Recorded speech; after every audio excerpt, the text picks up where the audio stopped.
Terima kasih udah klik video ini. Kembali lagi bersama gua di Zak Detektif. Hai John, apa kabarnya John? Pasti kalian baik-baik aja John ya. John, hari ini kita bakalan ngebahas film The Chaser. Film ini rilis pada tanggal 14 Februari tahun 2008. Ya udah lama banget, tapi dibalik kisah film ini ternyata merupakan kisah nyata yang berada di Korea.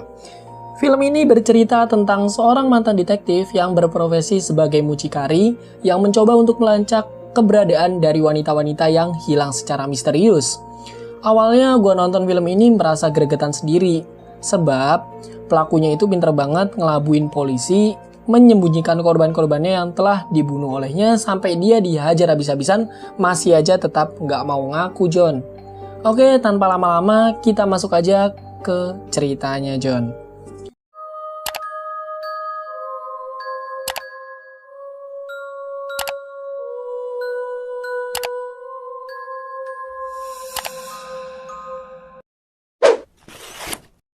Diawali dengan memperlihatkan seorang pria bernama Jung Ho yang memiliki bisnis penyewaan PSK atau penyewaan pelacur.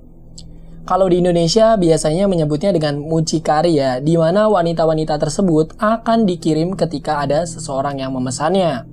Ya kalau buat lu yang sering jajan, janganlah nanti takutnya kena yang macem-macem, oke? Gini gampangnya, orang yang akan memesan lewat perantara Jung Ho, nanti setelah itu barulah dikirim wanita tersebut sesuai dengan alamat yang dituju. Bisnis ini telah lama dijalani oleh si Jung Ho. Jung Ho dulu merupakan seorang detektif handal, namun dia ketahuan memiliki bisnis seperti ini. Akhirnya si Jung Ho diberhentikan menjadi seorang detektif. Setelah diberhentikan, akhirnya Jung Ho lebih memilih untuk mengembangkan bisnisnya sendiri. Sampai pada suatu hari, ada salah satu pelanggan yang ingin menyewa wanita Jung Ho, lalu mengirimkan seseorang wanita untuk datang ke pelanggan tersebut. Ketika si wanita ini bertemu dengan pelanggannya, akhirnya si pelanggan mengajak ke rumahnya untuk enak-enak. Setelah sampai di sana, akhirnya mereka berdua turun dari mobil untuk menuju ke rumah pelanggan tersebut. Namun, anehnya wanita itu tidak kunjung kembali dan membiarkan mobil dalam keadaan tidak terurus selama beberapa hari, John. Di sini mulai ada yang aneh, kemana wanita itu pergi. Di sisi lain, ternyata Jung Ho mencari wanita yang hilang ini, sampai pada akhirnya berhasil menemukan mobil milik wanita tadi di daerah distrik Mawon. Di sini Jung Ho mengira bahwa si wanita berkhianat dari bisnisnya. Akhirnya Jung Ho pun memutuskan untuk kembali ke kantornya. Di kantornya ternyata si Jung Ho berkata tidak hanya satu wanita John, tapi sudah ada dua wanita yang tidak kunjung kembali. Hal tersebut membuat dirinya kehilangan pendapatan. Si Jung Ho ternyata memiliki satu partner yang bernama Dungu. Ketika Jung Ho keluar, dirinya mendapatkan telepon dari Dungu yang mengatakan bahwa ada seseorang yang terus menolak atau tidak cocok dengan gadis-gadis yang dikirim dan kini tidak ada gadis yang tersisa. Tidak lama setelah Jung Ho menjawab bahwa masih ada gadis-gadis lagi yang bernama Mi Jin.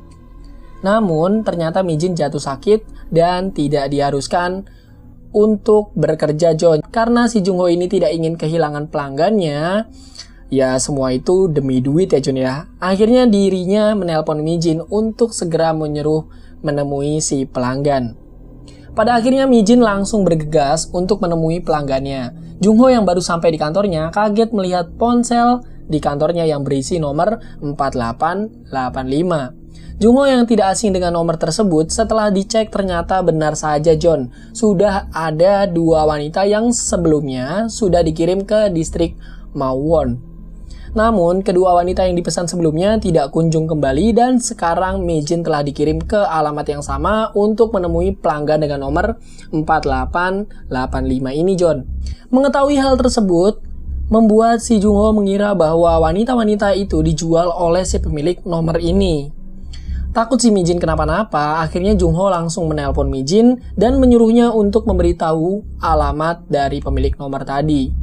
Di sisi lain, Mi Jin telah sampai ke rumah si pelanggan. Dirinya lalu mengingat halaman rumahnya yang nantinya akan diberikan kepada si Jung Ho. Ketika sampai di dalam, Mi Jin izin beralasan ingin mandi terlebih dahulu sebelum enak-enak, John.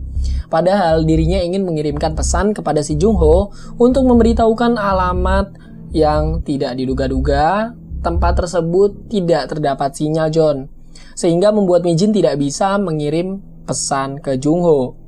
Ketika sudah selesai, Mi-jin berpura-pura bahwa pengamannya ketinggalan. Namun, di saat ingin keluar ternyata pintunya telah digembok, sehingga membuat Mi-jin tidak bisa keluar dari tempat itu. Orang misterius ini mengikat kaki dan tangan Mi-jin dan akan segera membunuhnya. Ternyata pria ini merupakan psikopat ganas yang telah membunuh banyak orang dan mayatnya dikuburkan di halaman depan rumahnya. Banyak orang yang sudah melaporkan kejadian ini kepada polisi setempat. Namun pelakunya tidak kunjung ketemu. Akhirnya kepala Mi-jin dipukul menggunakan pahatan dan juga palu. Di saat bersamaan tiba-tiba ada tamu yang datang ke rumahnya. Hal tersebut membuat dirinya keluar untuk menemui tamu tersebut. Lantas orang misterius ini langsung membawa mereka berdua untuk masuk ke dalam rumahnya. Mereka berdua masuk ke dalam rumahnya. Akhirnya mereka berdua dihabisi oleh psikopat ini dan ditaruh di kamar mandi bersama dengan Mi-jin. Akan tetapi ternyata si Mi-jin belum benar-benar mati. Setelah menaruh mereka begitu saja, orang misterius ini lalu pergi menggunakan mobil, nggak tahu kemana ya John ya. Di sisi lain, Jung-ho sedang menunggu pesan dari Mi-jin untuk mengetahui alamat si orang misterius ini. Berjam-jam Jung-ho menunggu kabar darinya, namun tidak kunjung mendapatkan pesan.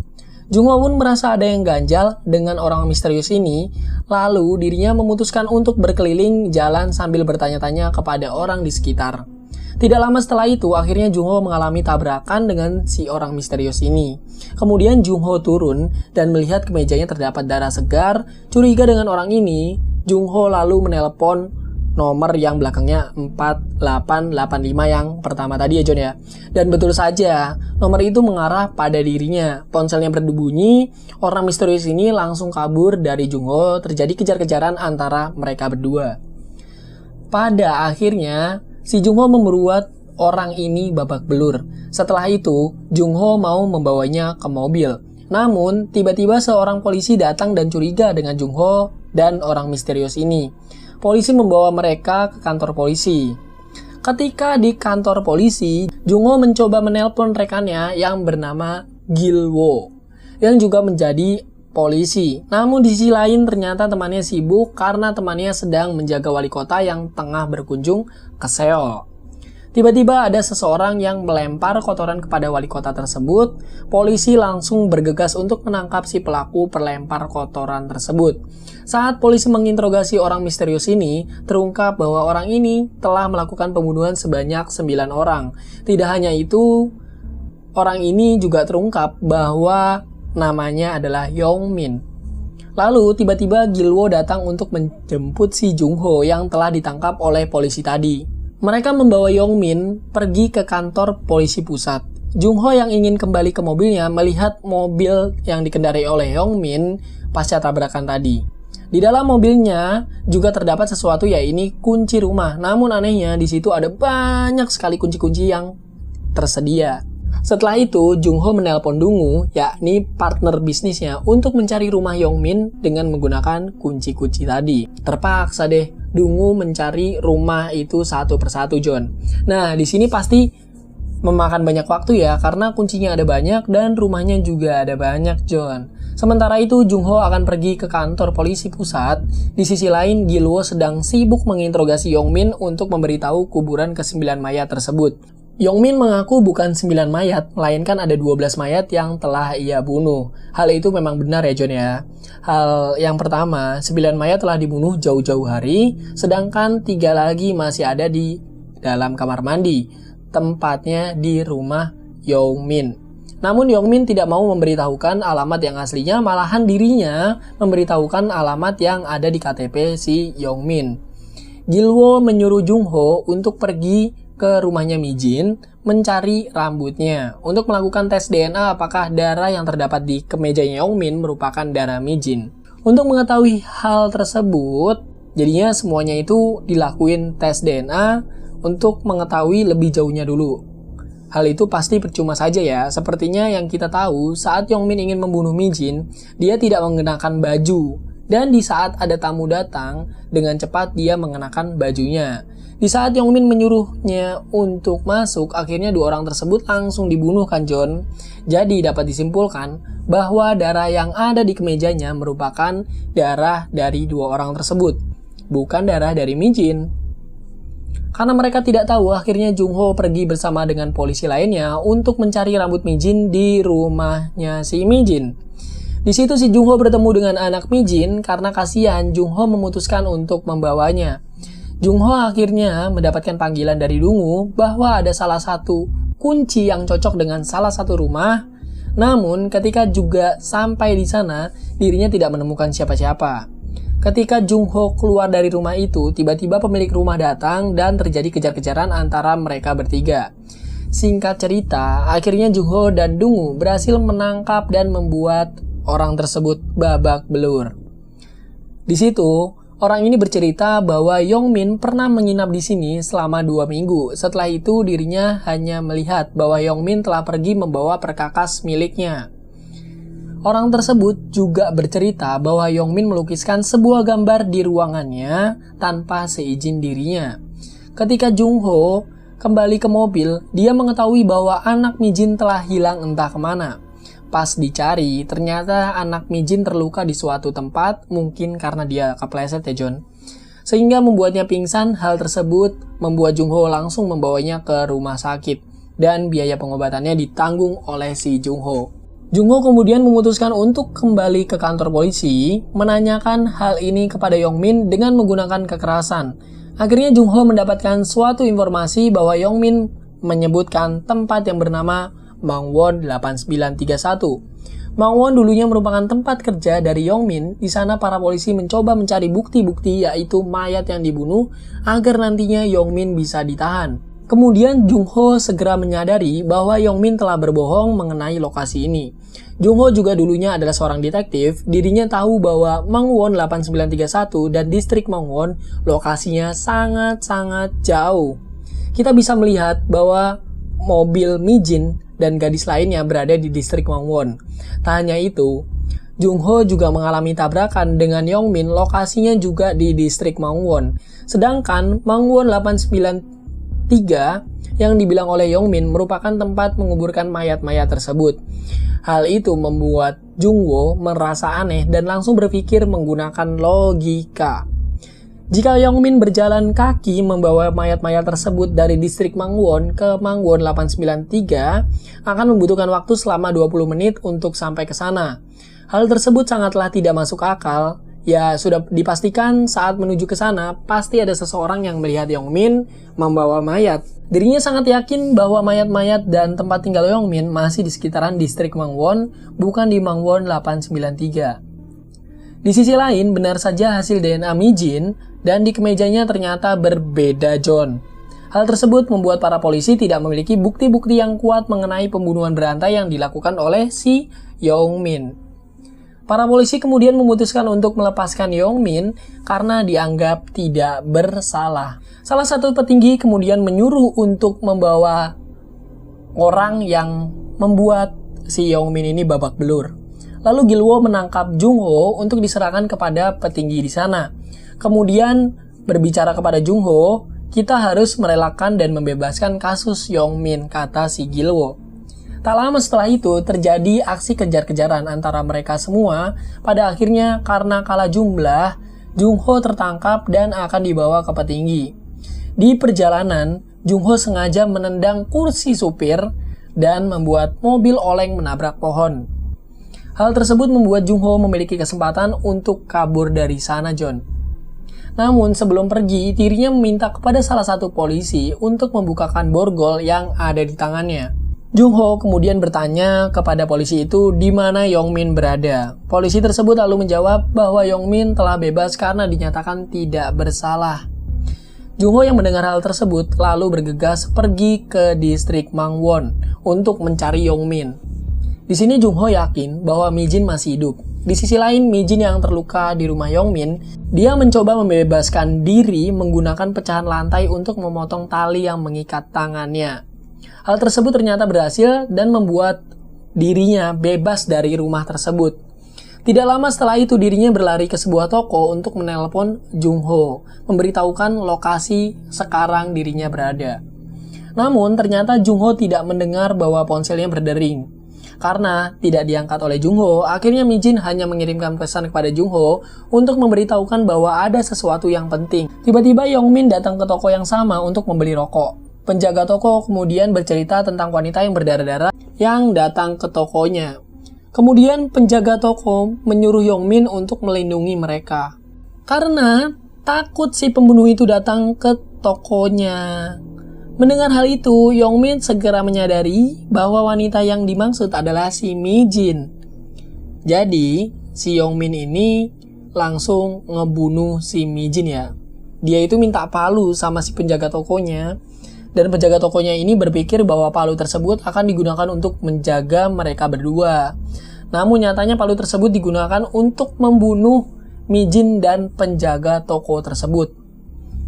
Ketika sudah membunuh Mi Jin, dia langsung memenggal kepala Mi Jin, dibawa pulang oleh si Yong Min. Di sisi lain, ternyata ada detektif yang mengikuti si Yong Min yang berada tidak jauh dari toko tersebut.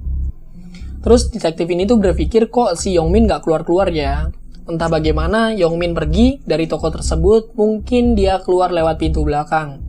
Karena si detektif tidak bertemu sama sekali dengan Yong Min, hal tersebut langsung membuat si detektif telepon ke polisi dan menginformasikan untuk segera datang ke toko tersebut. Jung Ho yang melihat bahwa terdapat ramai polisi lalu mulai menghampirinya. Benar saja dirinya melihat Mi Jin telah tewas mengenaskan, namun para polisi tidak mengizinkan Jung Ho untuk mendekat ke TKP. Jung Ho langsung bersedih karena hal tersebut. Mungkin karena Mi Jin memiliki anak yang masih kecil, Jung Ho yang melihat anak Mi Jin yang di rumah sakit, dia itu langsung ke sana mengecek dan akhirnya Jung Ho kembali lagi ke toko di mana tempat itu merupakan terjadinya pembunuhan Mi Jin. Ketika Jung Ho melihat telepon yang tergeletak, akhirnya dia sadar bahwa Mi Jin sempat menghubungi Jung Ho. Dirinya kemudian mengecek pesan terakhir dari Mi Jin untuk Jung Ho. Di situ terungkap, Mi Jin ingin berhenti dan tidak ingin melakukan pekerjaan ini lagi karena itu akan membahayakan dirinya sendiri. Mi Jin ingin bekerja yang halal demi menghidupi anaknya yang masih kecil. Lebih baik bekerja yang halal daripada terjerumus ke hal-hal yang tidak baik yang akan membahayakan diri sendiri. Di situ akhirnya Jung Ho tersadar bahwa uang bukanlah segalanya. Kebahagiaan itu adalah yang nomor satu. Akhirnya Jung Ho memutuskan untuk mencari Yong Min. Ketika Jung Ho melewati sebuah gereja, dirinya ingat akan suatu hal. Salib yang ada di situ mirip sekali dengan gambaran yang waktu itu ada di rumah seseorang.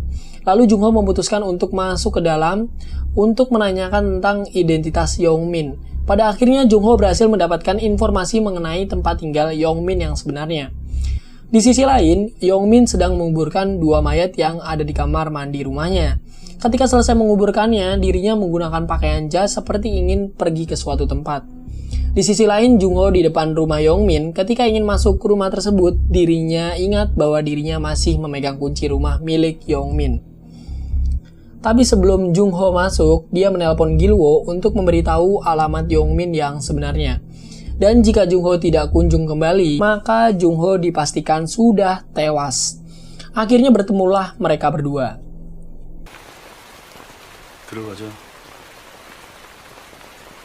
Di sana mereka bertarung habis-habisan. Lagi dan lagi Jung Ho berhasil menang telak dan berhasil membuat Yong Min babak belur lagi. Namun Jung Ho seketika berhenti memukulinya karena dirinya melihat terdapat kepala Mi Jin berada di akuarium yang sudah terpenggal. Pas Jung Ho melihat hal tersebut, dirinya shock. Lalu Yong Min mengambil kesempatan untuk mengambil stick golf buat memukul kepala Jung Ho. Di sana mereka bertarung sampai titik darah penghabisan. Singkat cerita, Jung Ho berhasil menang lagi dari Yong Min dan akan membunuhnya. Tetapi polisi datang tepat waktu untuk menahan agar tidak membunuh Yong Min. Setelah kejadian itu, polisi lalu menggali semua mayat yang ada di halaman rumahnya sebagai bukti agar nantinya Yong Min bisa dipenjara atau dihukum mati. Di scene akhir ditutup dengan Jung Ho sedang duduk menemani anak dari Mi Jin. Mungkin di sini Jung Ho mulai bertobat akan kesalahan di masa lalu dan memutuskan untuk merawat anak dari Mi Jin. Oke lah, Itu dia cerita dari film The Chaser. Mungkin segitu dulu alur cerita film ini. Kalau kalian ada mau request film atau merevisi sebuah film yang bagus menurut kalian, komen ya di bawah ya. Jika ada yang salah atau kurang dari alur cerita di atas, gua mohon maaf. Mungkin next time ya John ya. Balik lagi sama gua di video selanjutnya. Ciao.